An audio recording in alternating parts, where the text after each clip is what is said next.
One first is the issue of gender. Okay. The doctor looked at you somewhere. He didn't look at your forehead. He didn't look at the back of your head and said, it's a boy. Number one, a biological happening. Period. Even if you go and do this nonsense, this surgery, you chop it off and you hide it where? You're still a man. The Adam's apple will still be there. Do you think they remove the Adam's apple? Mandazi. Even if they remove, you are a man. Okay. So the biological happening, gender. Then you grow into manhood. Not remain as a boy. So a man, gender, then you grow into manhood. That's what I was saying. Understanding yourself first, understanding who you are in Christ and the mandate that you have been given. You have to grow into manhood.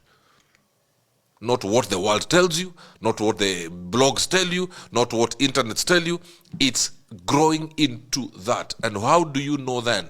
Number one is a man who understands the reason as to why he was born.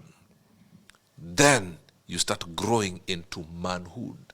Let me tell you, I started becoming a man, I believe, in my 30s. How so? Understanding now the mandate God has given me and the reason as to why I was born. That's when you get to self-fulfillment and self-actualization. Otherwise, you'll get just this. These boys who just go drinking and sleeping around and watching football Monday to Sunday and making noise, those are just men by gender, but have not grown into manhood. That there is no, you don't have a tribe. A tribe that can say, because he lives, we are. Because his blog, his podcast is on, we are being built. If you do not have a tribe, you are a man, but you have not grown into manhood. So every man listening to us now, if you have not discovered and have revelation of your mandate, because we are journeymen. If I drive from here to go see my mother in Busia, I will fuel the car. I like fueling at Pan-Africa Hotel there. And I get through my journey, and as you are driving, fuel is getting less. All right? Okay, that's a journey of life. Then you get somewhere else, and you fuel again to get me to Busia. Because I know my purpose is to go to Busia. Otherwise, I'll be driving, I reach Naivasha, I come back, I go to Ruaka, I come back, I go somewhere. But the moment you know where you are going, so as you're going, your car is releasing fuel, and that means you're releasing your fruits, and people are eating off you, you're blessing people here, you're building people here, and then you're drawing empty, but because you know you have a purpose, you look for the next fueling station. Now, when you get to Busia, you say, I have reached my end. The journey of life is that one day, Jagero, hear me and hear me good. You and I, somebody will be watching us. And you and I will be called to the late. Because our journey will have come to an end. You understand what I'm saying? That's very jarring and that's very surreal. And it's a fact we can't run away from. There is a time you will not be able to read the comments. Because you will not be there. It is interesting because yesterday we were watching a show with my wife in the evening. Yes.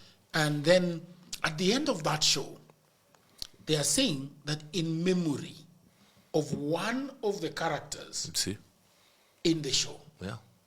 And we have to go and Google, how come this guy is being, they are saying that this guy is now gone. Right. And he's so happy, he's dancing in this in this show. So I understand. People of the internet, I hope that you're enjoying that video. Now, I want to talk about something that is very important to me. For the last 15 years, I have been working on jobs online, purely. And if somebody asked me, Jagero, have you ever had a job? And I tell them I've never had a job for the last 15 years. Now, I'm not telling people not to have a job, but I'm just telling people that there are no jobs currently. In 2024, I wrote a book called Digital Goldmine, 18 Side Hustles that you can do online. And a lot of people bought that book, like thousands of people bought that book. And so in 2025, I said to myself, wait, there are so many jobs that have cropped up again in 2025, especially AI jobs. And that is why I decided to go back to that book and write additional jobs that you can leverage online. And so now we have 25 jobs that you can leverage on, that is on the book called Goldmine. Now, the thing is that these jobs, you just need a phone or you just need a laptop. You don't need to be an office, you just need to have internet. So how do you do those jobs? Those jobs are in my book called 25 Online Hustles for Africans. And there is also a reason why I say it is for Africans, because Africans have been working online, but when it comes to payment, they have a block. Sometimes PayPal do not want to pay, sometimes Pioneer doesn't want to pay, but these jobs you can easily be paid through M-Pesa, you can be paid through PayPal, and you can get your money. So how much is the book? The book is 1,000 Kenya shillings, or if you're anywhere around the world, the book is only $10. The book has got each and every step on how to start those jobs. The links are all there on where to go to find those jobs. How much they pay is also on those links. I also tell you in this book how to run your business, whether it's podcasting, whether it is video editing, whatever it is that you want to do, it is all in that book. So go and buy that book. The description of that book is below. Click the link, buy the book, enjoy. And if if you feel that like I do not need that job, I know you've got families that are there at home that do not have a job. You've got sisters, you've got brothers, you've got sons, you've got daughters, you've got husbands, you've got wives, you've got cousins that are not working. Please buy this book for them. Don't let them watch Netflix for 24 hours in a day. So thank you very much, and now back to programming.